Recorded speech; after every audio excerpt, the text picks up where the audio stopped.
শ্ৰদ্ধেয় দৰ্শক মণ্ডলী, এইবাৰ মঞ্চত আমি আমন্ত্ৰণ জনাবলৈ লৈছো মায়া আৰু অনামিকা সভ্য ক্ষেত্ৰত আলোড়ন সৃষ্টি কৰি অহা অসমৰ জনপ্ৰিয় কণ্ঠশিল্পী জুবিন গাৰ্গ।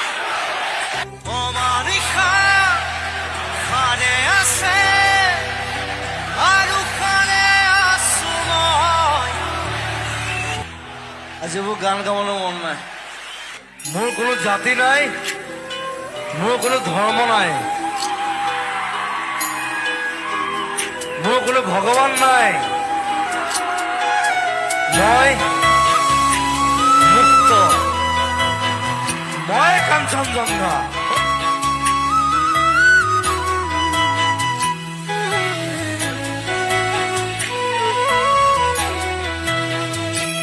সমীৰে দিবগৈ ফাগুনৰ দিনতে মই নোহোৱাৰ বাতৰি, স্মৃতিয়ে ক'বগৈ পাহৰা ক্ষণতে মই নথকাৰ কাহিনী। পাৰিবানে তুমি সিদিনা হাঁহিব অতীতৰ ছবিবোৰ লাগি কৰিব, মই নোহোৱাত বাতৰি শুনি, মই নথকাৰ কাহিনী জানি। এই মুহূৰ্তত এটা বিগ ব্ৰেকিং নিউজ। নৱপ্ৰজন্মৰ হাৰ্টথ্ৰব জুবিন গাৰ্গ গুৰুতৰভাৱে অসুস্থ। তেখেতক নিয়ামকেয়াৰ ছুপাৰ স্পেচিয়েলিষ্ট হস্পিটেলত ভৰ্তি কৰোৱা হৈছে। এই মুহূৰ্তত আমাৰ হাতত এটা খবৰ আহি পৰিছেহি। জুবিন গাৰ্গ এতিয়া সম্পূৰ্ণৰূপে সুস্থ আৰু তেখেতৰ চিজাৰ আছে বুলি আমাক মেডিকেল কৰ্তৃপক্ষই জনাইছে।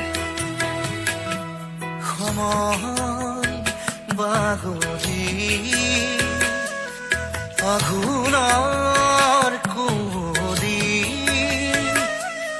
শৰীৰত সিপাৰে আমাৰ পুৰণি সাধুবোৰ সুৰি পাবানে নিজকে সপোনা দৰা তমসা জোনাকৰ এঙাৰ পাবা। গল্ডি, তুমি ছিংগাপুৰ যাব নালাগে নেকি? মই যদি নাযাওঁ আমাৰ অসমখনক কোনে ৰিপ্ৰেজেণ্ট কৰিব? মই যাবই লাগিব। নতুন আদৰি কুঁহি পাত পাহৰি ৰ'দা কাষ চুবলে কচিলাৰহি ধুমুহাত সাৱতি প্ৰতিভাত পাবানে যাযাবৰ খৰা পাতে তোমাৰ কবহি মোৰে কথা।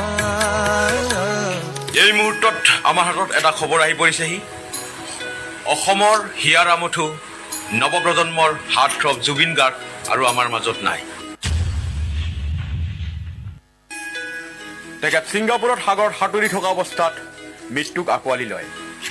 এতিয়া সমগ্ৰ অসমত লাখ লাখ অনুৰাগীৰ মাজত হাহাকাৰৰ সৃষ্টি উঠিছে। সমীৰে দিবগৈ ফাগুনৰ দিনতে মই নোহোৱাৰ বাতৰি, স্মৃতিয়ে ক'বগৈ পাহৰা ক্ষণতে মই নথকাৰ কাহিনী। ব্ৰহ্মপুত্ৰ হ'লে উভতাই পঠালেহেঁতেন, কিন্তু সেয়া যে বিদেশৰ সাগৰ আছিল, বুজি নাপালে তেওঁৰ গভীৰতা।